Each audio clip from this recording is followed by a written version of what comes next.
জানি না যে তাদের মৃত্যু হবে, আল্লাহ তারা কেউই জানে না। আল্লাহ আগুনে পুড়ে তারা মারা গিয়েছে। আল্লাহ বাপ মার কলিজা ফেটে যাচ্ছে মাবুদ, বাপ মাগুলো চিৎকার দিয়ে তারা কান্নাকাটি করছে, অনেকের বাচ্চা আল্লাহ পাওয়াই যাচ্ছিল না। আল্লাহ লাশ পাওয়া গেছে তাদের হাসপাতালে, অনেক ছোট্ট ছোট্ট কলিজার টুকরা বাচ্চাগুলো ব্যান্ডেজ করা, তারা চিৎকার করছে মা বাবা। আল্লাহ তাদেরকে ধৈর্য ধারণ করে আল্লাহ যে সমস্ত বাচ্চাগুলো হাসপাতালে রয়েছে আল্লাহ তাদেরকে তুমি সুস্থতা দান করো মাবুদ।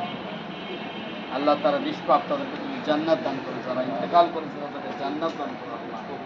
আল্লাহ যারা হাসপাতালে রয়েছে তাদেরকে সুস্থতা দান করো আল্লাহ। মা বাবাকে তুমি ধৈর্য ধারণ করার তৌফিক দাও আল্লাহ। মা বাবার কলিজার টুকরা সন্তান দুনিয়া থেকে চলে গেল আল্লাহ, আল্লাহ তাদেরকে ধৈর্য ধারণ করার তৌফিক দাও আল্লাহ।